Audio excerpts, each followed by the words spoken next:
नमस्कार मित्रांनो, स्वागत आहे एक नव्या व्हिडिओमध्ये। तर आज आपण पाहणार आहोत की नॅच अकाउंट चेंज करता येते का।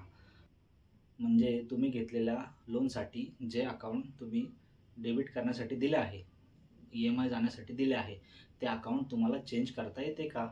तर याचं आन्सर आहे मित्रांनो हो। तर आपण हे कसं करू शकतो।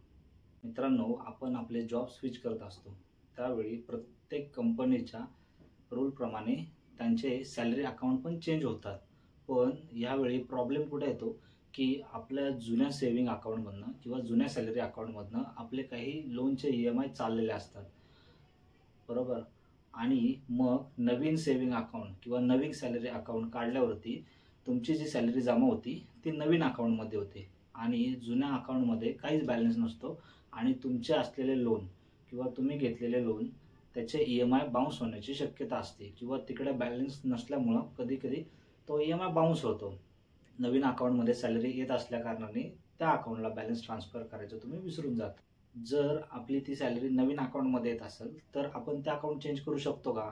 अशी बँकेची कुठली पॉलिसी आहे का की बाबा की आता माझं अकाउंट जे माझे EMI चालले आहेत जुन्या अकाउंटमधनं चालले आहेत तर ते नवीन अकाउंटमधनं जाता येतील का। तर अशी पॉलिसी आहे मित्रांनो। आपण आपला नॅच अकाउंट चेंज करू शकतो। त्याच्यासाठी तुम्हाला तुमच्या नियरेस्ट ब्रँचला व्हिजिट करावे लागेल आणि तिथे काही नॅच फॉर्म साइन करून द्यावे लागतील। ब्रँचला व्हिजिट करताना तुमच्या नवीन अकाउंटचा चेकबुक संगत ठेवा आणि तिथे गेल्यानंतर त्यांना नॅच फॉर्म साइन करून द्या। तुमचा नॅच फॉर्म ॲक्टिव्ह होण्यासाठी 48 दिवसाचा ते टॅग देतील, तोपर्यंत तुमचं जे काही EMI आहेत ते जुन्या अकाउंटमधनं जात राहतील। 48 दिवसानंतर तुमचा जो पहिला EMI जाईल तो नवीन अकाउंटमधनं जाईल। पण हे लक्षात असू दे की तुम्ही जेव्हा हे प्रोसेस ॲक्टिव्ह करण्यासाठी जात आहात तेव्हा तुम्हाला तुमचे जे प्रिव्हियस आउटस्टँडिंग जे आहे ती पूर्णपणे क्लिअर करावी लागेल, त्यानंतरच ही प्रोसेस होईल। आणि ही प्रोसेस करताना जर तुमचं काही साइन मिसमॅच झाली तर त्या प्रोसेसला थोडासा टाईमसुद्धा लागू शकतो। तर त्यामुळे तुम्ही जेव्हा बँकेमध्ये जाल त्यावेळेस हे लक्षात ठेवा की तुम्ही जिथे साइन करताय त्या सगळ्या साइन एकदम परफेक्ट असल्या पाहिजेत। तुम्ही दिलेल्या चेकवरच्या साइन पण परफेक्ट असल्या पाहिजेत, जेणेकरून आपलं 48 दिवसानंतर जी नवीन अकाउंटची प्रोसेस होणार आहे त्याच्यामध्ये कुठे अडथळा आला नाही पाहिजे आणि परत तुम्हाला असं नाही वाटलं पाहिजे की बाबा आता नवीन अकाउंट चेंज केलंय पण तिकडनं EMI जात नाहीये तर कुठेतरी बँकेचा पण प्रॉब्लेम आहे।